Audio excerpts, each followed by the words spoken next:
আসসালামু আলাইকুম। আমি ডাক্তার সাদেকুল ইসলাম তালুকদার। আমি আমার ফলোয়ারদের জন্য যারা আয়কর দেন আরকি করদাতা বাংলাদেশের। তো তাদের সাথে আমার এই এই কর বিষয়ে যে নলেজ যেটুকু সাধারণ নলেজ থাকার দরকার আমাদের, সেটুকু আমি অর্জন করার চেষ্টা করি এবং যা অর্জন করি আমার ফলোয়ারদের বা বন্ধুদের সাথে সেগুলি শেয়ার করি। এইজন্য আমার বন্ধুরা আমার কাছে অনেক কিছু জানতে চায় এবং জানতে চাই দেখেই আমি এই সুযোগে যেহেতু আমার Facebook পেজ আছে, YouTube চ্যানেল আছে, এই চ্যানেল এবং Facebook পেজের মাধ্যমে আমি আমার ফলোয়ারদের সাথে আমার এই নলেজ গুলা শেয়ার করি। তো এইবার আমি নতুন আ আ ই নিয়ম হইছে আয়করের, ফর্মও বদলাইছে নতুন ফর্ম।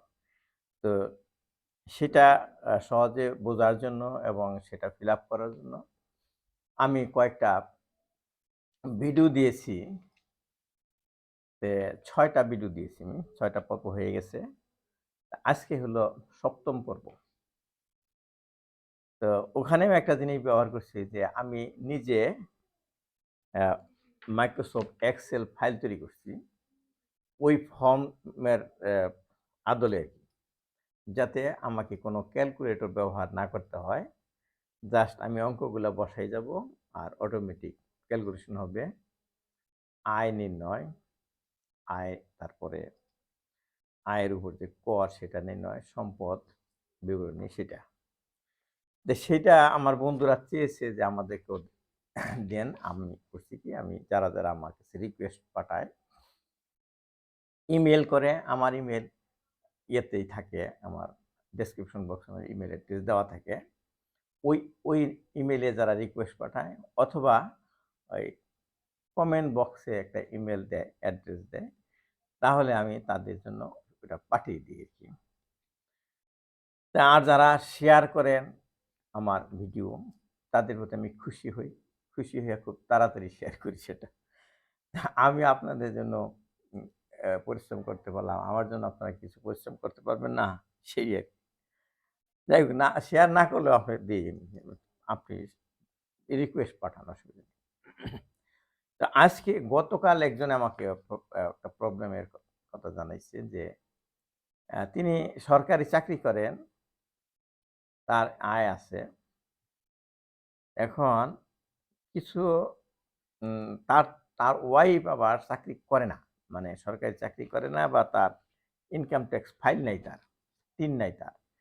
তো তিনি তো ইয়ের সাথেই আছে, স্বামীর সাথেই আছে। কিন্তু তারও কিছু ইনকাম আছে। যেমন তার ব্যাংক অ্যাকাউন্ট আছে। আর তিনি কিছু কাজ করেন আরকি। ঘরোয়াভাবে কিছু কাজ করে ইনকাম করেন। আজকালকার মেয়েরা কিন্তু অনেকভাবেই ইনকাম করতে পারে। ঘরে বসেই ইনকাম করতে পারে বা মহল্লায় ইনকাম করতে পারে। ধরেন টিউশনি করেন, এটার তো কোনো ডকুমেন্ট নাই। তিনি বাসায় মেয়েরা পড়তে আসে তার কাছে, তাদের কাছ থেকে টাকা নিতে পারেন। তারপরে সেলাইয়ের কাজ করে টাকা নিতে পারেন। তারপরে ধরেন ফ্রিল্যান্সিং করে টাকা নিতে পারেন যেটার ডকুমেন্ট নাই। একজন একটা কাজ করে দিল, তাকে কিছু টাকা দিল। আজকাল অনেক কাজ করা যায় বা অনেকে দেখবেন রান্না-বান্না কইরা ওই সাপ্লাই দেয়া, পাড়ায় সাপ্লাই দেয় বিভিন্ন অর্ডার নেয়। তাইলে এই আয়গুলা যদি স্ত্রী করে তাহলে এইটা কি করবেন? কিন্তু এটা যদি লুকায় রাখেন, লুকায় রাখার কিছু নাই কিন্তু বালিশের নিচে রাখা যাবে না। এটা তো একটা ব্যাংকেই রাখা হয়। তাহলে স্ত্রীর ব্যাংকে রাখতেছে তাইলে। কিন্তু তার স্ত্রীর ব্যাংকিং অ্যাকাউন্টটা কিন্তু দেখাতে হবে। আপনার স্ত্রী বা সন্তানের যে অ্যাকাউন্ট থাকে, সম্পদ থাকে, সেটা শো করতে হবে আপনার এই ইয়েতে, রিটার্নে উল্লেখ করতে হবে এবং এটা হবে। অনেকে আছে হবে কিনা? এটা দিতে হবে। তো ওখানে উল্লেখ আছে এটা হিসাবটা দিতে হবে। স্ত্রী বা সন্তান, নির্ভরযোগ্য সন্তান যারা তারা যদি ইনকাম করে কোনোভাবে এবং তাদের নামে সম্পদ থাকে, তাহলে সেটা দিতে হবে। অ্যা আপনার ফাইলেই দিতে হবে। যেহেতু তাদের ফাইল নাই। তাদের ফাইল যদি থাকতো তাহলে সেটা আলাদা থাকতো। তাহলে দিতে হবে কিন্তু অনেকে একটা কনফিউশন আছে, না দিলে চলে? এরকম। না দিলে চলে না। লেখা আছে যেহেতু দিতে হবে তাহলে দিতে হবে। তাহলে এটা কোন জায়গায় দিবেন তার আয়টা? এই যে আয় উল্লেখ করেন এদিকে তিনি একটা সমস্যায় পড়তেছেন। তার ইয়েতে মিলতেছে না। আয় ব্যয়ের সাথে সম্পদ বিবরণীর সাথে মিলতেছে না। এই যে মিলতেছে না তখন তার মাথায় ধরছে আমি এটা কি করব? পরে আমি তাদের জন্য বা যাদের এরকম সমস্যা আছে তাদের জন্য আজকে একটা পর্ব তৈরি করলাম। ৭ নাম্বার পর্ব, যে স্ত্রী অথবা ও অল্প বয়স্ক, অপ্রাপ্তবয়স্ক সন্তানের যদি কোনো ইনকাম থাকে বা তাদের কোনো টিন না থাকে, তাদের সম্পদের হিসাব কিভাবে দিবেন বা তাদের আয়ের হিসাব কিভাবে দিবেন সেটাই আজকাল আলোচ্য বিষয়। সংক্ষেপে আজকের পর্বটা ছোট হবে। শুধু শুনেন আরকি। এখানে দেখেন যে আমাদের যে ১১ পাতার ফর্ম আছে, এই ফর্ম কিন্তু ডাউনলোড করা যায় তো এই এনবিআর এর ওয়েবসাইট থেকে। আর যাদের সমস্যা হয় আমার কাছে রিকোয়েস্ট করলে আমি তাদের ইমেইল করে দিই। আমার কম্পিউটার আছে। জাস্ট ওই এক্সেল ফাইলের সাথে দিয়ে দিই। এটা ব্ল্যাংক ফর্ম। এটা বাংলাও আছে, ইংরেজিতেও আছে। এটা বাংলা। তো এই ফর্মে দেখেন ২ নাম্বার পাতায় আছে, পৃষ্ঠায় আছে, চাকরি হইতে আয়, ভাড়া হইতে আয়, কৃষি হতে আয়, তারপরে ব্যবসা হতে আয়, মূলধনী আয়, আর্থিক পরিসম্পদ হইতে আয়। এই যে ৬ নাম্বার, এটা হলো ব্যাংক। ব্যাংক বা ব্যাংক, সুদ, মুনাফা। এখানে সুদ অবলিক মুনাফা লিখছে। এটা খেয়াল রেখেন। যারা ইসলামী ব্যাংকিং সিস্টেমে ব্যাংকিং করেন তারা কিন্তু সুদ লিখবেন না, তারা লিখবেন মুনাফা। মুনাফা লিখবেন। আর যাদের ইন্টারেস্ট লেখা আছে তারা ইন্টারেস্ট বা সুদ লিখবে। আর লভ্যাংশ, সঞ্চয়পত্র, মুনাফা, সিকিউরিটি এই সমস্ত খাত থেকে এটাকে বলে আর্থিক খাত। এই সমস্ত আর্থিক খাত থেকে যে সমস্ত টাকা ইনকাম করেন বা মুনাফা পান বা ইন্টারেস্ট পান সেটা। ৭ নাম্বার হলো অন্যান্য উৎস হইতে আয়, যেমন রয়্যালটি, লাইসেন্সি, সম্মানী, ফি, সরকার প্রদত্ত নগদ অর্থ। সম্মানী দেয়, তারপরে ওই যে অনেকে আছে অফিসিয়াল কোনো কাজ করে, পরীক্ষা নেয়, ইন্টারভিউ নেয়।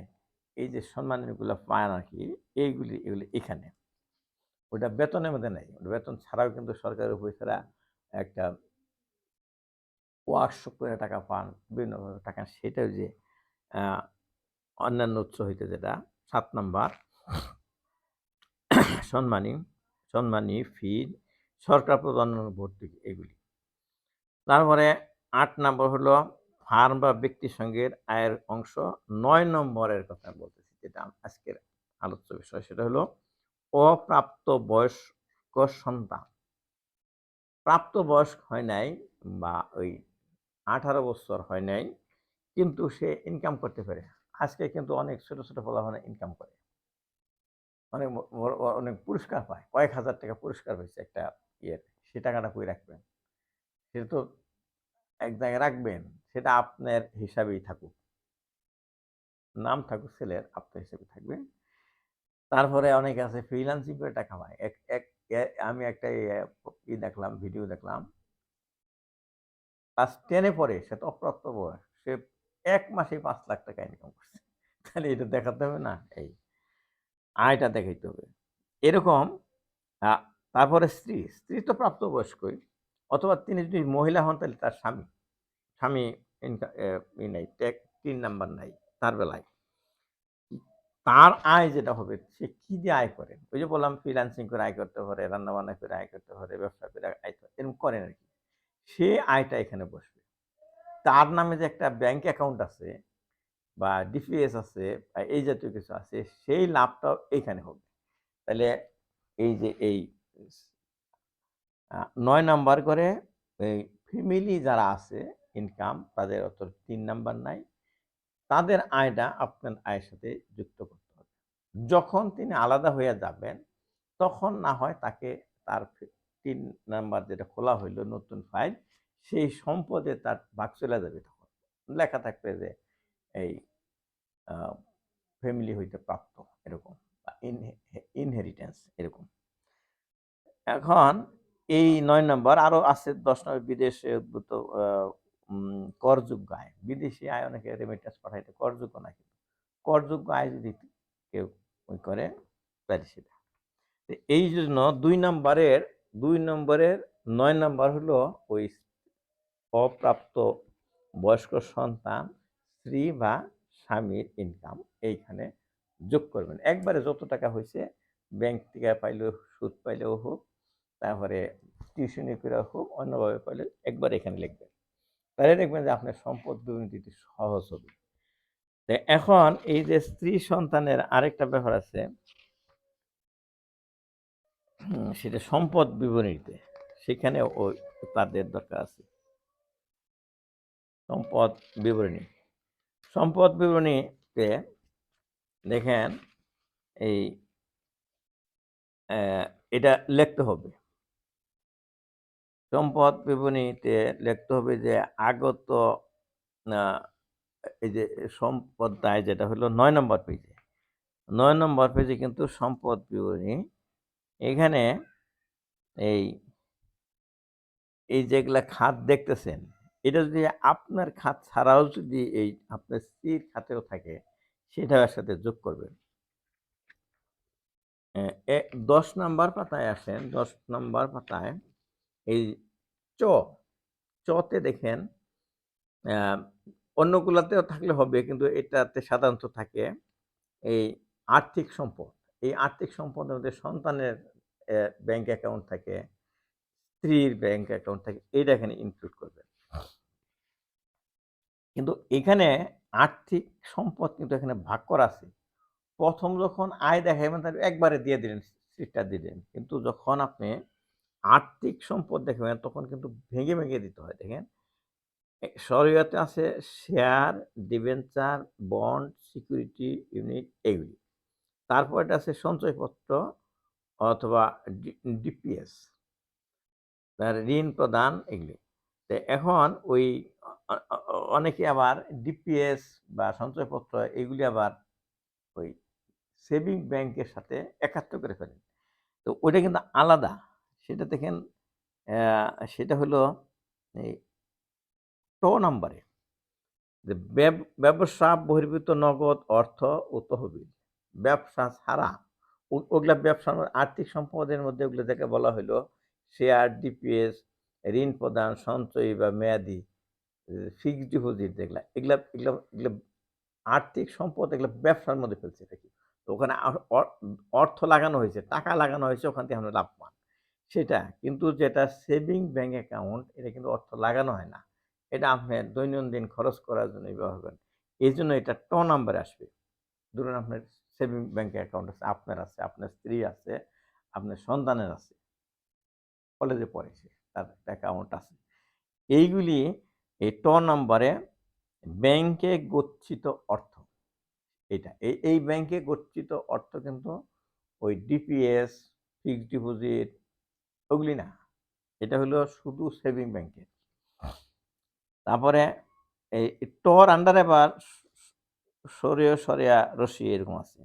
তাহলে হাতে নগদ টাকা, হাতে নগদ টাকা থাকতে পারে, কমও থাকতে পারে, বেশিও থাকতে পারে। যেমন ধরেন আপনি ওই এই হিসাবটা তো করা হয় ৩০ তারিখে, জুন মাসের ৩০ তারিখে লাস্টেতে, কিন্তু আপনার জুলাই মাসেই আপনি একটা কিছু করবেন, কিছু টাকা হাতে ছিল, কয়েক লক্ষ টাকা, ওই সময় ছিল না, ওই সময় ছিল, আবার পরের সময় ব্যয় করছে। তাহলে এরকম নগদ টাকাও থাকতে পারে।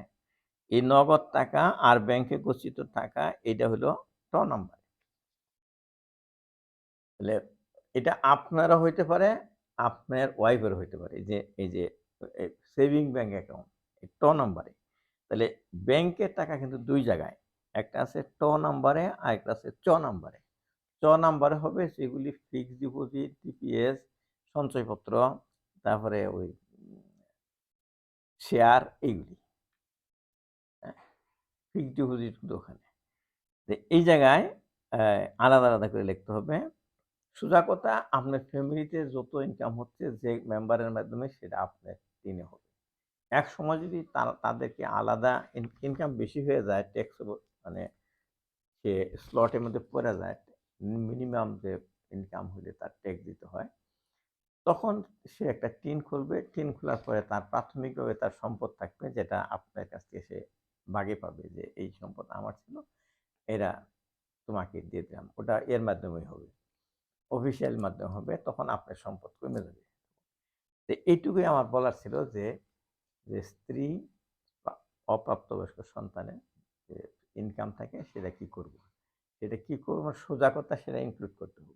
সেটার হিসাব দেখাইতে হবে এবং সেটা সম্পদ বিবরণীত দেখাইতে হবে। এবং সবকিছু মিলেই সেটা আপনার সম্পদ। আপনার ফ্যামিলির সম্পদ। আপনার নামে যেটুকু আছে, আপনার স্ত্রীর নামে যেটুকু আছে, সন্তান সবগুলোই আপনার এই ফাইলে থাকতে হবে। এই ১১ পৃষ্ঠার ফাইলে। আমি আজকে যেটা বললাম সেটা আছে ২ নম্বর পেজে এবং ৯-১০ নম্বর পেজে। ঠিক আছে? আজকে পর্ব এখানে শেষ হলো। যাদের কাছে মনে হয়েছে এটা প্রয়োজনীয়, তাহলে যারা আপনার বন্ধুরা ট্যাক্স প্রদান করেন, তাদের কাছে একটু পাঠিয়ে দিন আরকি। ই কইরা দেখবেন তাদের কাজে লাগবে। অনেকে এগুলো লুকাইয়ে রাখতে চায়। যে ছেলে মেয়ে যে ইনকাম গুলো এগুলো থাকুক, আননোন থাকুক। থাক না। আসলে থাকলে সমস্যা নেই কিন্তু। থাকলে আপনিই ভালো। এটার জন্য কিন্তু ট্যাক্স দিতে হয় না। ট্যাক্স কিন্তু দিতে হয় না। সম্পদ থাকলে ট্যাক্স দিতে হয় না। ট্যাক্স দিতে হয় ইনকাম করলে ট্যাক্স দিতে হয়। আপনি ইনকাম করবেন, ইনকামের উপর ট্যাক্স দিতে হবে। সেটা। অনেকে বলে আমার তো কিছু নাই, ট্যাক্স দিব না। কিছু নাই মানে এটা না। কিছু নাই এর উপর ট্যাক্স না। ইনকাম করবেন, ট্যাক্স দিবেন। ইনকাম করবেন না, ট্যাক্স দিবেন। তাও আবার ১ বছরে যা লাগে ধরেন একটা পুরুষের ৩,৫০,০০০ টাকা সে খরচ করার জন্য তারে ট্যাক্স মাফ করে দিছে সরকার। এর উপর কিন্তু ট্যাক্স দিতে হয়। তার চেয়ে বেশি যদি হয় প্রয়োজনের অতিরিক্ত সেটার জন্য ট্যাক্স দিতে হয়। এই যে আমরা এরকম অনীহা প্রকাশ করব না। অনেকে অনীহা প্রকাশ করার জন্য বলতেও চায় না। এই যে ইনকাম গুলো হয় এটা বলতেছে না। বন্ধুদের কাছেই বলে না। লুকাই থাকে। চুপচাপ থাকে আর টেনশনে ভোগে। ঠিক আছে? অনেকক্ষণ কথা বললাম। এই আজকের মতো শেষ করছি। আর শেষ কথা যে যদি আপনার এক্সেল ফাইলটা লাগে, আমার ওই ডেসক্রিপশন বক্সে আমার ইমেইল অ্যাড্রেস আছে। ওই ইমেইল করুন।